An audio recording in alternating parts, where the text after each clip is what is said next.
The way that mask wearing has become politicized is frankly stupid. Wearing a mask isn't a political statement, it's a statement of how much you care about other people. Not wearing a mask, or being against the entire idea of wearing masks to prevent the spread of disease, tells me one of the following.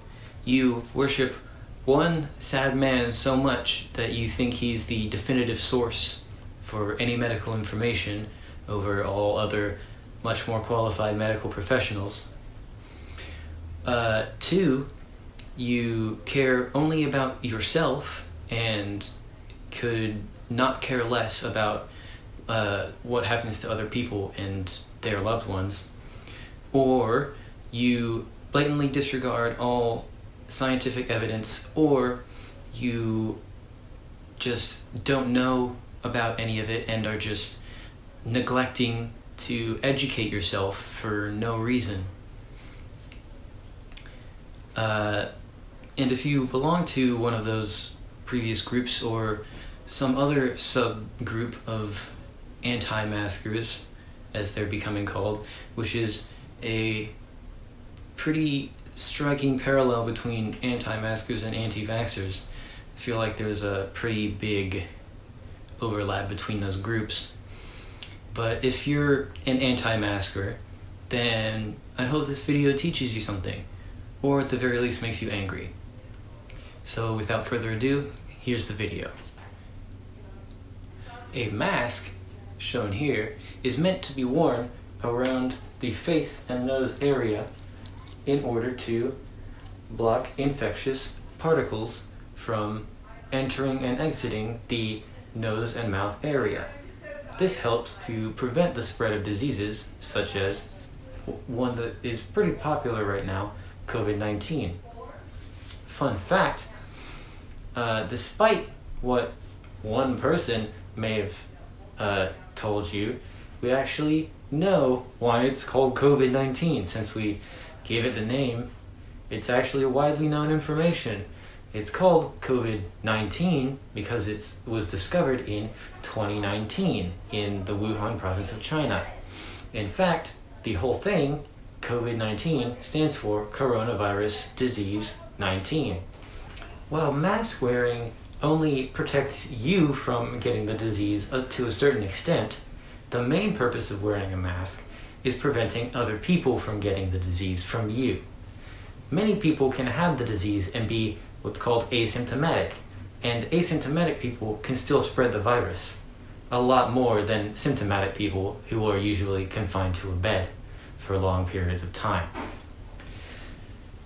Now, everyone wearing a mask is important because if someone doesn't wear a mask, first, they're not protecting themselves the amount that mask wearing does, but also they're not protecting other people, because if they have the disease, everyone else has a chance of getting it. So if everyone wears a mask, that means that it's more likely that the disease will not be spread. This can be seen in countries where most people wear masks, such as in Japan, where there have been very few cases of COVID-19. Now, I'm sure many of you are probably asking, well, at the beginning of the pandemic, they told us not to wear masks because it wouldn't do anything. Why are they telling us to do it now? Are they trying to control us? What? No. It's called the scientific method. It's taught over and over again throughout all public schools. Here, let me just explain it to you really quickly. So, the scientific method, pretty easy thing to understand. First, you make an observation. Let's say, there's this new disease that's shown up in China, and it's looking like it might be pretty infectious. What can we do to stop the spread? And then, that's your question. What can we do to stop the spread? How do we prevent people from getting it? Then, you go on to a hypothesis, which is an answer to your question based on certain things that you know, certain assumptions that you make. For example, at the beginning of the pandemic, based on previous experience, medical professionals assumed that the masks wouldn't prevent the spread of the disease very well. So their hypothesis was, well, if we wear masks, then the disease will still continue to spread. Then you move on to, in a lab, it would be the experiment, or in the pandemic's case, you just wait and see what happens, and then you get data, which you then analyze. So with the pandemic, we see data showing that people who wear that populations that have worn masks have less spread of the virus than populations that don't. Then we make a conclusion.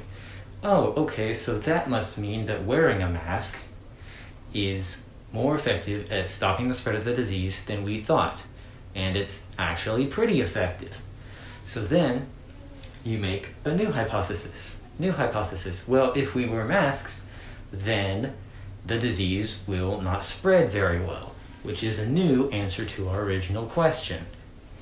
And that is the scientific method, and that is why scientists and medical professionals are now saying that we need to wear masks to stop the spread of the virus. Another thing I've seen thrown around pretty often is saying that masks trap CO2 within and make it so you don't have as much oxygen, or even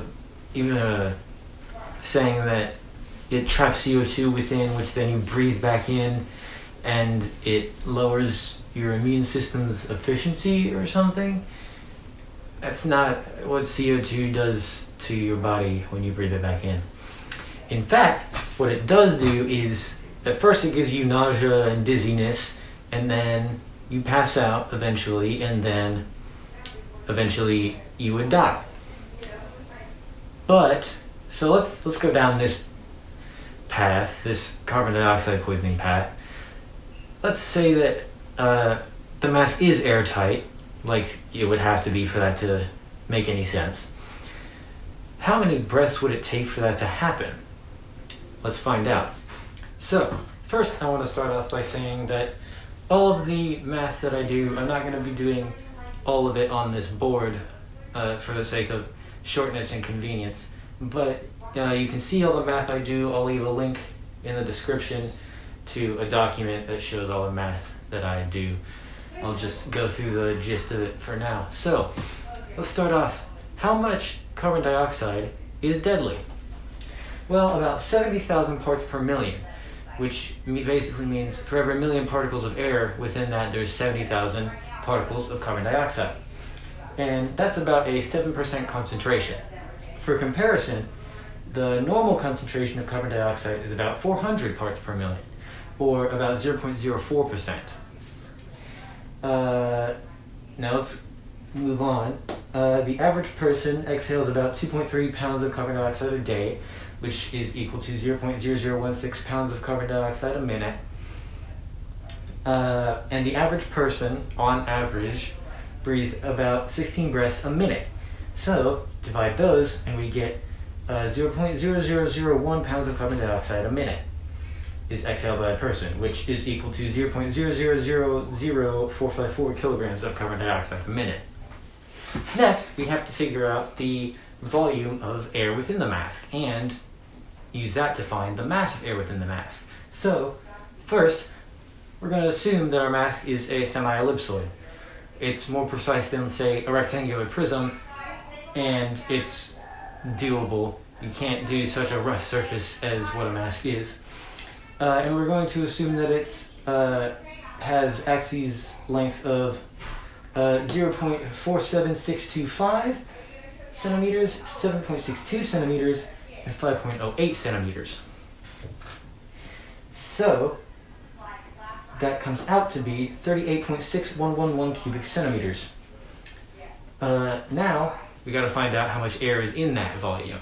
So, we take the average density of air, which is about 1.225 kilograms per cubic meter, convert that to kilograms per cubic centimeter, which is about 0.00001225 kilograms per cubic centimeter, and then we multiply these together, and we get a mass of air within the mask of about 0.00004729 kilograms. So, we know that our amount of CO2 that is normally in a mask is a concentration of about 0.04%, which comes out to be 0.0000000189 kilograms of CO2 within the mask. And we know our deadly concentration is 7%, which comes out to be 0.00003311 kilograms of CO2 within the mask.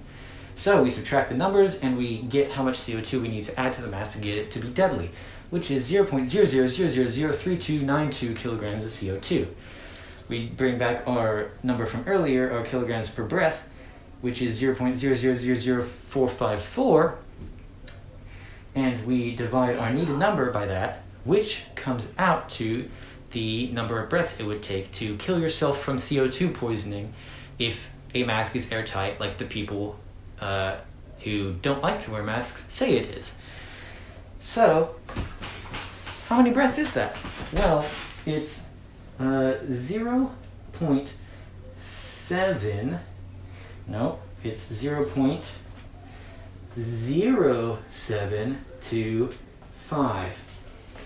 Yep, that's right, that's 7.25% of a breath.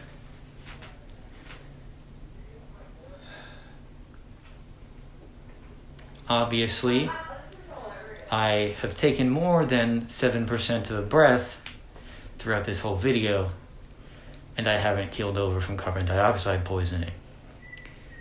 So what gives? Masks obviously aren't airtight. You can if you have glasses and they fog up while you're wearing a mask, that's carbon dioxide getting out of the mask and fogging up your glasses because it's warm air and your glasses are colder. That shows that the carbon dioxide can get out through the top, and it can also get out through the sides and the bottom. So, carbon dioxide doesn't get trapped in. But obviously not all of the CO2 goes out through those places. The rest of it goes out straight through the mask. But wait, how's it supposed to do that and protect me from COVID at the same time? If carbon dioxide is getting through, won't COVID get through too? No. Let's see why. So, how does CO2 get through the mask, but COVID-19 doesn't? That's a pretty silly question. Carbon dioxide is one small molecule, and COVID-19 is a complex organism made up of millions, if not billions, of those molecules, and much bigger ones. But, to simplify it, carbon dioxide is 0.232 nanometers in size, approximately. COVID-19 is about 125 nanometers in size, which is about 538.793 times larger than carbon dioxide. If you can block COVID-19, carbon dioxide is still getting in and out.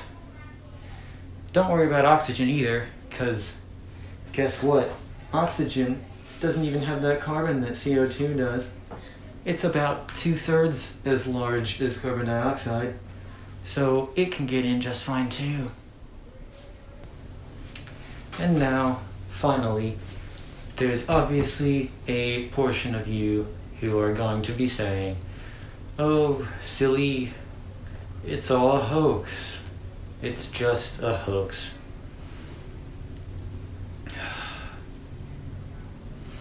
Do you really think that it's just a hoax to get one guy out of office?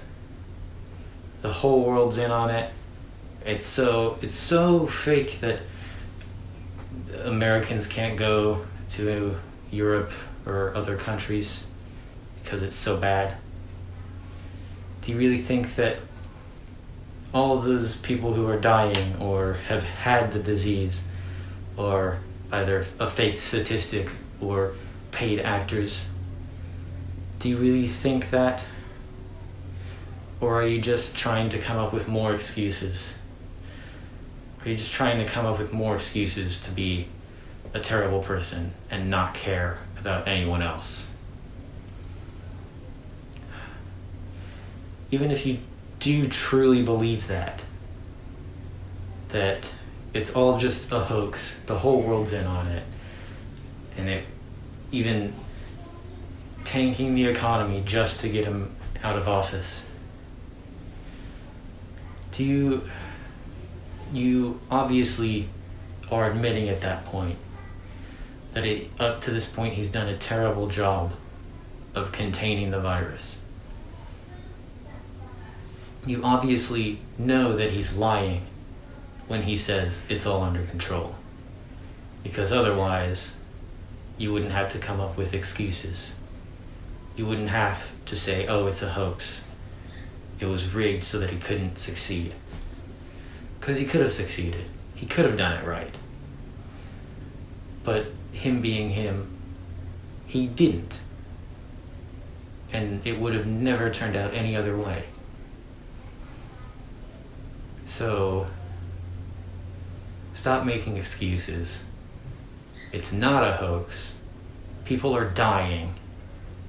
And you need to wear a mask so that you, your loved ones, and other people are safe. Thanks for watching. If you learned something, good. If you got mad, good. Leave a comment below. See you later.